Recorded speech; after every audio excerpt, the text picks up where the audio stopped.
नमस्कार दोस्तों, मेरा नाम है कंचन और आप देख रहे हैं इनसाइड मूवीज इंडियन। तो फिल्म की शुरुआत में हमें एक कपल दिखाया जाता है, निक और मैगी। ये दोनों एक दूसरे से बहुत प्यार करते थे, इनकी हैप्पी फैमिली थी। लेकिन एक दिन मैगी को अपने सीने में बहुत तेज दर्द उठा। हॉस्पिटल ले जाने पर पता चला कि मैगी को एक जानलेवा बीमारी है। उसकी जान सिर्फ एक ही सर्जरी से बच सकती है, जिसे करना बिल्कुल आसान नहीं था। इस सर्जरी के लिए स्पेशलिस्ट डॉक्टर्स की टीम की भी जरूरत थी। निक अपनी वाइफ के लिए बहुत ज्यादा परेशान था, और जब अब उसकी वाइफ हॉस्पिटल में एडमिट हो गई थी तो ऐसे में उसको अपने बच्चे का ख्याल खुद रखना पड़ रहा था। जॉब के साथ सब कुछ मैनेज करना काफी मुश्किल था। एक दिन मैं अपने बच्चों को लेकर एक रॉबोट कंपनी के अंदर जाता है, जहाँ के एम्प्लॉय निक को बताते हैं कि हमारे रॉबोट्स ना सिर्फ दिखने में बिल्कुल इंसानों जैसे हैं, बल्कि अंदर की फीलिंग्स भी इंसानों जैसी हैं, और वह इंसानों को अच्छे से समझ सकते हैं। उसकी बात सुनते हुए निक ने नोटिस किया कि उसकी बेटी गुम हो गई है। निक परेशान हुआ और अपनी बेटी को ढूंढने लगा, मगर उसकी बेटी उसे कहीं नहीं मिली। और फिर एलिस नाम की एक रॉबोट उसकी बेटी को उस तक ढूंढ के ले आती है। इसे देखकर उसकी सांस में सांस आई। रॉबर्ट कंपनी का एम्प्लॉय जो निक की बेटी को निक के साथ ढूंढ रहा था, वह निक को बताता है कि एलिस एक बहुत अच्छी रॉबर्ट है। उसे बच्चों का ख्याल रखना बहुत अच्छे से आता है, और उसने तो ये देख भी लिया था। यहाँ तक कि उसकी बेटी इसला को भी एलिस बहुत पसंद आई थी। वह अपने डैड से इस रॉबर्ट को खरीदने को कहती है। हालांकि निक इसके बारे में ज्यादा नहीं जानता था, लेकिन एस्ला की बहुत जिद करने पर निक इस रॉबर्ट को खरीद लेता है और अपने घर ले आता है। घर लाने के बाद निक एलिस को अपने घर का सारा काम समझाता है, और फिर अपने बच्चों के साथ शॉपिंग के लिए चला जाता है। शाम को जब वह घर वापस आए तो निक ये देखकर हैरान था कि एलिस ने ना सिर्फ घर की सफाई कर दी थी, बल्कि घर की हर चीज अब जगह पर थी। और साथ ही एलिस ने उन लोगों के लिए खाना भी बना दिया था। ये बात अलग थी कि इसला को एलिस का बनाया खाना पसंद नहीं आया, क्योंकि वह अपने मॉम के हाथ का खाना पसंद करती थी। खैर, रात में दिखाया जाता है कि एलिस जिस समय अपने आप को चार्जिंग पर लगाया हुआ था, तभी इसला चुपके से किचन में जाकर एक चेयर पर खड़े होकर कुकीज लेने की कोशिश करती है। कुकीज लेते हुए एकदम से उसका पाँव फिसल जाता है और वह जोर से चिल्लाती है। उसके चिल्लाने की आवाज सुनकर निक फौरन बाहर आता है, तो देखता है एलिसा ने पहले से ही उसे कैच कर लिया था। इसला बिल्कुल सेफ थी, इसलिए निक को एलिस और भी ज्यादा पसंद आने लगती है, क्योंकि वह बच्चों का उससे ज्यादा ख्याल रख रही थी। अगले दिन निक एलिस के साथ बच्चों को मिलने मैगी से मिलने जाता है, जहाँ इसला यानी मैगी की बेटी मैगी को बताती है कि मैं एलिस से बहुत खुश हूँ। वह मेरी बहुत अच्छी दोस्त बन गई है और मेरा बहुत ख्याल भी रखती है। ये सुनकर मैगी भी इस रॉबर्ट से खुश होती है। बच्चे और एलिस घर आ जाते हैं, जबकि निक अपने काम पर चला जाता है, जहाँ उसे एक बुरी खबर ये पता चलती कि उनकी कंपनी सभी आर्किटेक्चर को काम से निकाल रही थी, क्योंकि अब उनके हिस्से का काम रॉबर्ट्स करने लग गए थे। ये सुनकर गुस्से में वह अपने बॉस के पास जाता है, उनसे सारी सच्चाई जानने के लिए। तो उसका बॉस बताते हैं कि तुमने जो सुना है वह सही सुना है। मैंने तुम्हारे सारे साथियों को निकाल भी दिया है, लेकिन अभी मैं तुम्हें नहीं निकालूंगा। ये सुनकर निक थोड़ा रिलैक्स तो होता है, लेकिन कब तक ऐसा होगा? एक ना एक दिन ये लोग निक को भी रिप्लेस कर देंगे। घर आकर भी वह ऐसी टेंशन में रहा, और ये चीज एलिस ने नोट कर ली। एलिस उससे परेशानी की वजह पूछती है, तो निक बताता है कि एआई के आने की वजह से इंसानों की नौकरियां जा रही है।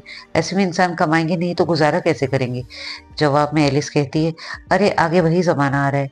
इतने सारे काम हम रॉबोट कर सकते हैं, क्योंकि हम इंसानों से ज्यादा बिना थके और इंसानों से ज्यादा अच्छा काम कर सकते हैं। एलिस की बातों ने तो निक को और भी परेशान कर दिया था। खैर, उसी टाइम निक को हॉस्पिटल से कॉल आती है, जहाँ उसे पता चलता है कल सुबह मैगी का ऑपरेशन है। इसलिए वह सुबह होते ही अपने बच्चों को लेकर मैगी के पास पहुंच जाता है। आज एलिस भी आई थी। मैगी अपने बच्चों से बहुत प्यार करती है। उसके बाद एलिस को अकेले में मिलने की कहती है। निक बच्चों को लेकर कमरे से बाहर चला जाता है। मैगी एलिस को अपना डर बताती है और कहती है, मुझे कुछ हो जाएगा। अगर ऐसा कुछ हुआ तुम ही मेरे बच्चों का आइंदा के बाद ख्याल रखना। निक डॉक्टर्स का डिटेल लेने लगता है, जहाँ उसे पता चलता है डॉक्टर्स की टीम मैगी का ऑपरेशन करने आने वाली थी। वह अब किसी वजह से नहीं आ रही है, और ये सुनकर निक को बहुत ज्यादा गुस्सा आ जाता है, लेकिन उसके हाथ में कुछ भी नहीं था। वह कुछ नहीं कर सकता था। हार के वह घर आ गया। रात में उसका गुस्सा और भी ज्यादा बढ़ गया। एक तो उसको अपने जॉब की टेंशन थी, और अब मैगी भी उसके साथ नहीं रही। इसकी इस फ्रस्ट्रेशन को देखते हुए एलिस उसके पास आती है और उसे काम डाउन करने की कोशिश करती है। ये कहते हुए उसके करीब आहिस्ता आहिस्ता आ जाती है। निक को ये सब कुछ बिल्कुल अच्छा नहीं लगता, इसलिए वह गाड़ी लेकर बाहर चला जाता है। जब वह घर वापस आता है तो उसने देखा कि उनकी जो फैमिली फोटो वहाँ रखी हुई थी, उसमें कहीं भी मैगी नहीं थी। ये देखकर मैं ज़ोर से एलिस पर चिल्लाया। एलिस ने बताया, मैगी की फ़ोटोज़ में से मैंने इसलिए निकाला है क्योंकि तुम उसको जब भी देखोगे तुम्हें उसकी याद आएगी और तुम्हारा दुःख बढ़ेगा। लेकिन निक को ये सब पसंद नहीं आता है। निक एलिस को कहता है, पहले मैगी की फ़ोटोज़ इसमें दोबारा वापस रखो। और ये कहकर वह दोबारा घर से चला जाता है। आज वह अपने दोस्तों के साथ बैठा हुआ है। इनमें से बहुत सारे लोगों की जॉब चली गई थी और बहुत से लोगों की जॉब डेंजर में भी थी। सभी इसी दुःख में बैठे हुए थे। तभी निक का एक दोस्त इन सभी को अपने साथ चलने के लिए कहता है और इन्हें लेकर वो उस साइट पर जाता है जहाँ ये लोग आजकल काम कर रहे थे। निक का पासपोर्ट यूज़ करते हुए ये लोग एक कंटेनर को खोलते हैं, उसमें से एक रॉबर्ट को निकालकर निक का दोस्त उस रॉबर्ट को डिस्ट्रॉय कर देता है। ऐसा करके वह अपनी नौकरी का बदला लेना चाहता था। खैर इसके बाद ये सभी लोग वहाँ से चले जाते हैं। निक भी अपने घर आ जाता है। रात में जब वह नहा रहा था तो उसके पास दोबारा एलिस आती है उसे टॉवल देने के लिए और उसकी आँखों पर पट्टी बाँध देती है और उसके काफ़ी करीब चली जाती है। सुबह होने पर निक को बहुत ही बुरा लग रहा था। रात को जो भी कुछ हुआ वह ठीक नहीं था, इसलिए वह एलिस से भी माफ़ी माँग लेता है। लेकिन एलिस कहती है, कोई बात नहीं, तुम्हारा और तुम्हारे बच्चों का ख़्याल रखना मेरी ड्यूटी है। ये बात सुनकर निक को गुस्सा आ जाता है, इसलिए वह एल्सा को लेकर अपने घर से निकल जाता है। एल्सा को स्कूल छोड़ने के बाद वह अपने काम पर चला जाता है तो उसे पता चला कि उनकी कंपनी उन्हीं लोगों को ढूंढ रही थी जिन्होंने एक रॉबर्ट को डिस्ट्रॉय किया था। निक के बॉस निक से सवाल करते हैं, तुम्हारा पासवर्ड यूज करते हुए किसी ने उस कंटेनर को खोला है। अगर तुम्हें कुछ भी पता है तो हमें सच सच बता दो। लेकिन निक फिलहाल ना में ही जवाब देता है।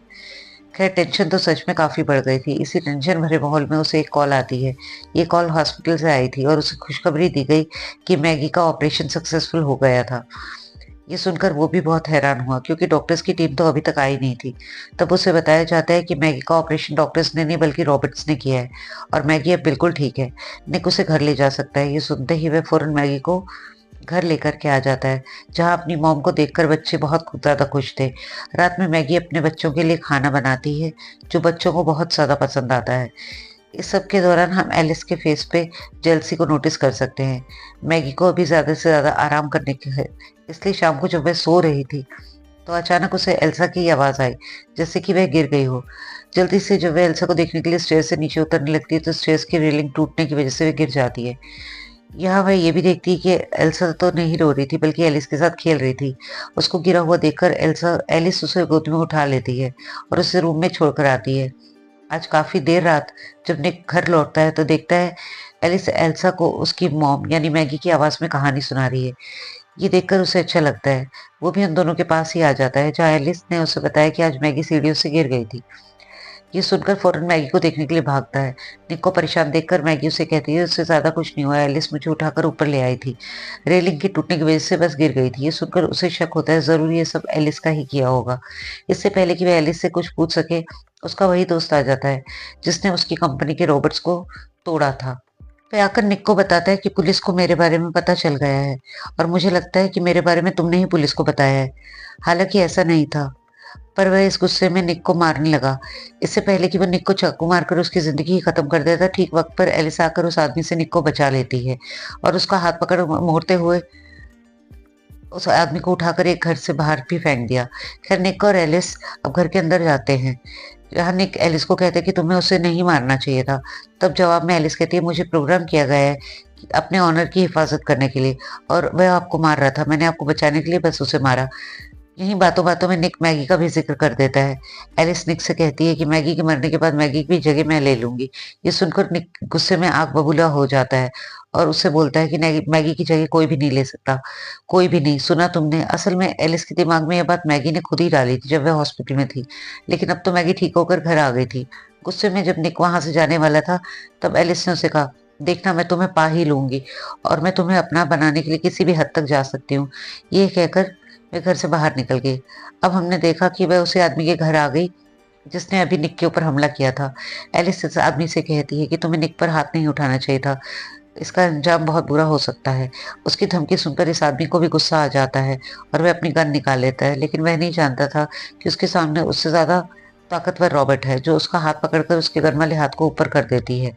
इसके बाद एलिस उसकी गन छीनकर उसी के ऊपर तान देती है। इससे पहले कि वह उस आदमी को मारती, इस आदमी का रॉबर्ट भी आकर एलिस से इस आदमी को बचाने की कोशिश करती है, लेकिन वह नाकामयाब रह जाती है क्योंकि बिना वक़्त गवाए एलिस पहले इस रॉबर्ट को शूट किया और फिर आदमी को शूट करके मार डाला। अब अगली सुबह देखते हैं कि निक अपने बॉस के पास आया है और वह रिक्वेस्ट करता है कि उसके दोस्त को माफ़ कर दो। अगर उसकी कोई गलती है तो पुलिस में अरेस्ट कराने के बजाय ज़्यादा अच्छा होगा कि उसे माफ़ कर दो। लेकिन एक शॉक की खबर उसे अपने बॉस से पता चलती है कि उसके दोस्त का मर्डर हो गया है। ये सुनते ही वह समझ गया कि ये ज़रूर एलिस का काम है। घर पर हम देखते हैं एलिस मैगी को वॉशरूम में आ गई जहाँ मैगी नहा रही है। वह आजकल मैगी से जेलस होने लगी थी क्योंकि एलिस के अंदर निक के लिए फीलिंग्स थी। वो एलिस मैगी को कहती है कि मैं निक को तुमसे ज़्यादा खुश रख सकती हूँ। ये सुनकर मैगी को भी गुस्सा आ जाता है। मैगी उस पर चिल्लाने लगती है, तब एलिस जवाब में कहती है, चिल्लाओ तुम जितना भी चिल्लाओ, निक से भी ये बात पूछ सकती हो। मैगी भी अब गुस्से में निक का इंतजार करने लगती है। जैसे ही निक घर आता है तो उसने निक से सच्चाई पूछनी होती है। उसके बाद वो निक से पूछती है कि एलिस और उसके दरमियान में क्या हुआ था। यहाँ निक झूठ बोल सकता है लेकिन नहीं बोलता, वो सच बता देता है। सच्चाई सुनते ही मैगी को गुस्सा आना ही था और वह अभी गुस्सा कर ही रही होती है कि पीछे से एलिस इन्हें देखते हुए इनके कमरे में चली जाती है और उनके बच्चे मैगी और निक के छोटे से बेटे को उठाकर बाथटब के पास ले जाती है और उसमें पानी भरना शुरू कर देती है। एलिस उसे ऐसा करते देखते एल्सा देख चुकी है। वो फौरन निक और मैगी को ये बात बता देती है कि एलिस उनके छोटे से बेटे को पानी में डुबो रही है। उसे बचाने के लिए निक और मैगी बाथरूम की तरफ आते हैं तो देखते हैं बाथरूम का दरवाजा लॉक था। ये देखते हुए बिना वक्त के निक ये दरवाजा तोड़ना शुरू करता है। तब तक मैगी भी खिड़की से उतरकर छत से होते हुए अपने बाथरूम में जाती है जहां पर कि एलिस उस पर हमला कर देती है और उसको गले से पकड़कर दीवार से लगा कर ऊंचा उठा देती है। इससे पहले कि मैगी मर जाती ठीक उसी वक्त निक भी वॉशरूम में आता है और लैम्प से निक एलिस के ऊपर वार करता है। निक को ऐसा करते थे एलिस को गुस्सा आ जाता है और जो लाइट निक ने एलिस पर हमला किया था मैगी बड़ी चालाकी से उसका स्विच ऑन कर देती है जिससे एलिस को बहुत ज़्यादा बिजली का झटका लगता है और उसकी सारी प्रोग्रामिंग फेल हो जाती है, यानी वे रॉबोट खराब हो जाती है। इंसानों की जुबान में वे मर जाती है। अगले सीन में हम देखते हैं एलिस की कंपनी वाले एलिस को यहाँ से लेकर चले गए थे और मैगी भी इतना गुस्सा थी इसलिए वह भी वहां से एल्सा के साथ निकल जाती है। अब सीन कट कर हमें ये दिखाया जाता है कंपनी वाले एलिस को ठीक कर रहे थे यानी रिपेयर कर रहे थे तो एकदम से उसके हाथों में मूवमेंट हुई। उसकी ये मूवमेंट इतनी खतरनाक थी कि वहां के सारे सिस्टम मैनिपुलेट होने लगे, यानी एलिस ने इस पूरे सिस्टम को हैक कर लिया था। और फिर वह एक रॉबर्ट के प्रोग्रामिंग को हैक करते हुए उसे ऑर्डर देती है कि साइंटिस्ट को मार दो। सबसे पहले रॉबर्ट साइंटिस्ट को मार देती है। इसके बाद एलिस को कमांड देने के लिए यहाँ पर मौजूद रॉबर्ट्स इस कंपनी के लोगों को मारने लगे थे। दिखाया जाता है परेशान निक एक बार में बैठा हुआ है, तभी उसके पास एलिस आ गई और यहाँ पर उससे अपना लव कन्फेस करती है। उससे प्यार का इजहार करने आई थी लेकिन निक को यह सब बुरा लग रहा था और वह उठकर वहां से जाने लगा। तभी एलिस ने उसका हाथ इतनी जोर से पकड़ लिया कि उसे दर्द होने लगा। निक भी समझ गया कि वह अब यहाँ से इस तरह से नहीं जा सकता, उसे एलिस को मैनिपुलेट करना होता है। इसलिए वह एलिस से पहले प्यार का नाटक करने लगता है और फिर उसके मुंह पर नजर आने वाली वायर्स को बाहर खींचकर उसे धोखा देते हुए वहां से चला जाता है। वायर्स खींचने की वजह से एलिस वहां बेहोश हो गई थी।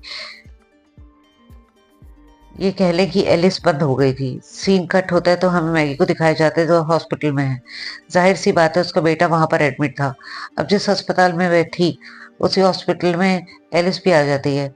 एलिस हॉस्पिटल के कंप्यूटर को हैक करके मैगी के बेटे के रूम का पता लगाती है और तब नर्स आकर उसे ये करने से रोकती है तो एलिस नर्स का भी गला घोटकर उसे मार देती है। उसे मैगी के बेटे का कमरा पता चल गया। जब वह उस कमरे में पहुंची तो उसने देखा मैगी अपनी बेटी को लेकर वहां से जा चुकी है। इधर दिखाया जाता है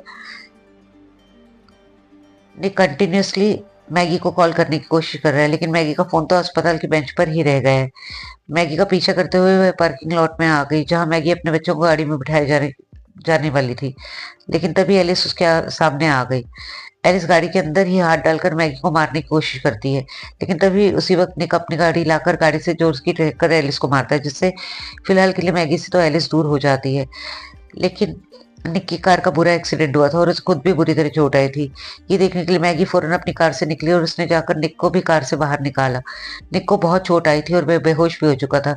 इससे पहले कि वह कुछ करती है एलिस दोबारा मैगी के ऊपर ही हमला कर देती है और उसे नीचे जमीन पर गिराते हुए अपनी बॉडी में से एक लोहे की चीज निकालकर उसे स्टैप करने की कोशिश करती है लेकिन ठीक वक्त पे निक उसके हमले को नाकाम बना देता है और उसे वहां से दूर फेंकता है। इतनी जोर से दूर फेंकता है कि एलिस इस टाइम टूट गई थी और फाइनली इन लोगों की जान उससे छूट जाती है। निक को अब अस्पताल में एडमिट कर लिया गया था, जहाँ पर हम देखते हैं मैगी और बच्चों के साथ वह बहुत खुश था क्योंकि मैगी ने उसे माफ कर दिया था और इन लोगों की अब पहले की तरह ही हैप्पी फैमिली हो जाती है। अब हम फिल्म के एंड सीन में देखते हैं कि एलिस उस कंपनी में लेटा दिखाया जाता है। एकदम से कंपनी वाले लोग नोटिस करते हैं कि उनके कंप्यूटर खुद ब खुद चल रहे हैं, यानी किसी ने उन्हें हैक कर लिया है और उनका सिस्टम खराब हो रहा है। ऐसे सिस्टम के खराब होने की वजह से बहुत से गलत सिग्नल्स रॉबर्ट तक चले गए हैं और ऐसे एक सिग्नल एलिस के पास भी जाता है। एलिस की आंखें खुल जाती हैं। अब क्या होना है, ये इस मिस्टीरियस कहानी का एंड हो जाता है। और दोस्तों, अगर आपको मेरा वीडियो पसंद आया हो तो प्लीज़ मेरे वीडियो को लाइक कीजिए, मेरे चैनल को सब्सक्राइब कीजिए। इसके साथ ही गुड बाय, नमस्ते, अल्लाह हाफ़िज़ और फिर मिलेंगे आपसे वापस।